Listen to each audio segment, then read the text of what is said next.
Welcome back to my channel, my budget beauties. I know it's been a minute, but Disney Plus had me caught up, girl. Like, for real though. But I'm gonna show you how I installed this wig. Yes! Ah, yes! This is Helene hair, a 13 by 6 inch deep part Swiss lace wig that I got from Amazon. It came in this type of packaging. It's so cute for me. I have a pink wig, honey. Pink Panther, 24 inches of pinkness that I got going on here. Yes, as I mentioned before, Swiss lace. The lace is transparent and the knots are already bleached. Yes. Now, I have 3 clips, 2 on the side and 1 in the middle back, but I wish it was 1 in the very back for more security because, as I said, my head made this kind of not the right size, but I made it work. The cap size is either 22 or 22.5 inches, which is normal for most people, but I got a big head. And my head's smaller. Get your head smaller. And my head's smaller. So yeah, but I made it work. And as I said before, the lace is transparent, the knots are bleached, and we have pre-pluck.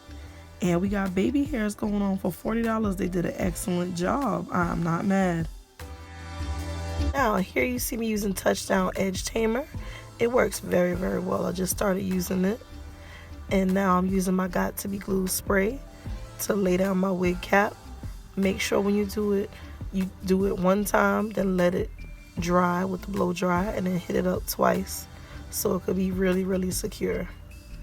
And for some reason, this wig cap it came with a wig. It was okay, but it wasn't really big head friendly either. I struggled on those corners when I started clipping away with the scissors. I really had to play with it for a long time to get those corners right. And I think what my mistake was, I did not pull the flaps down over my ears. I think it was kind of small and it was kind of hurting my head, so I didn't bother doing it. But that will make a difference when you need to lay those corners. See, look, I'm struggling just a little bit. And go ahead and clip away all that needs to be clipped away. You see my edges sticking out? I really was frustrated. It took me like 30 minutes to get those things tucked under. I think it's because the way my head's set up.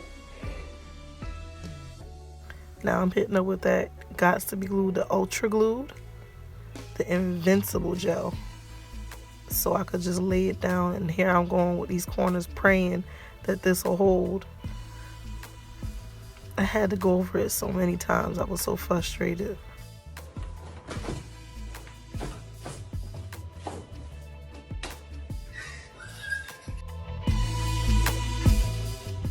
Now I'm going in with my powder. That's the same color as my skin, giving me that baldy look.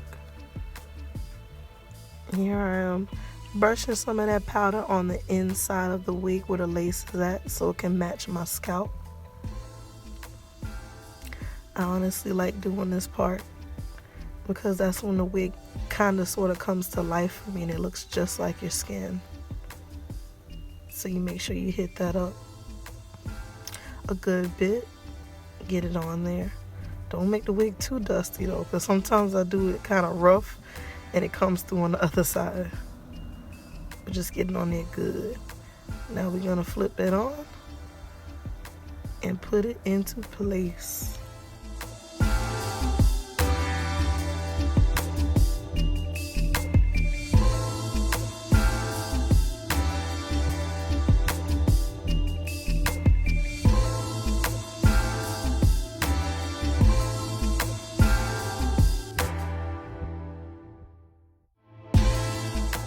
Now, once I have it in position, I go ahead and flap it up and I add some more powder, just a little bit, to where it's gonna lay at on my head, just so it could be a little bit darker.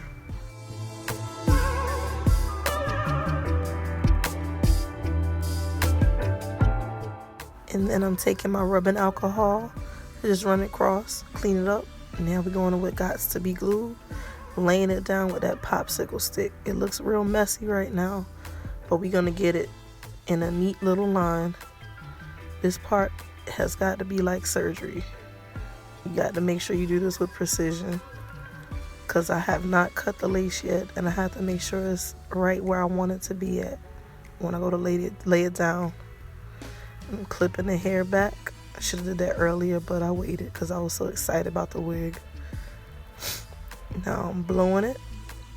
Like I said, you got to be like a surgeon on this part. And now we're gonna lay it down into place, using the end of my rat tail comb to just lay it down. It's better to use the rat tail comb versus using your fingers, so it won't disturb the glue. And then I'm taking some Pump It Up spray. This is something I decided to add on last minute so it could be extra secure. This stuff is really, really cold when it comes out. So I'm going ahead and blow that down.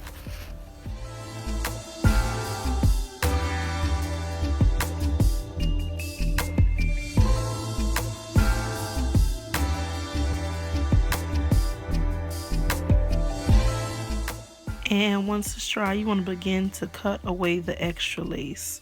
When you do this part, be very, very careful. I don't know why that corner was bunched up like that. It looked real funny, but whatever. When you cut away the lace, cut away less versus more at one time, because once it's gone, you cannot get it back to fix it. So that's why you see me doing a little bit at a time, even though I'm leaving a hunk of lace. It's because I'm going to go back and clean it up like I'm doing now, a little bit at a time. That corner's driving me nuts, but whatever. It's going to get fixed. And now I'm taking my eyebrow razor to razor off the smaller pieces, because I learned this tip from somebody, because it makes the hairline look even more natural when you have that jagged effect going on versus the clean cut from the scissors. So that's what I'm doing here. And now I'm taking my rubbing alcohol and cleaning up around that area. And I'm pulling the hair down. Honestly, in my opinion, it really looks good right here. Like, I could have stopped, but I wouldn't be me if I didn't have to go above and beyond to do extra steps. So that's what we're gonna do. And I'm using my Schwarzkopf Smooth and Shine, the foam, to go ahead and lay my edges. And bear with me, because this is only like the 4th wig, synthetic lace front wig that I've laid.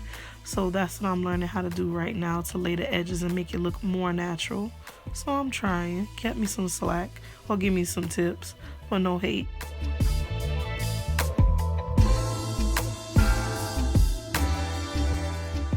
So that's what I'm going ahead and do right now. And then I went off camera to do the other side. And just like that, our Helene hair is gathered, honey. It's a little bit on the frizzy side, but a little detangling brush worked that out real good. And the hair is sitting nice. Yes.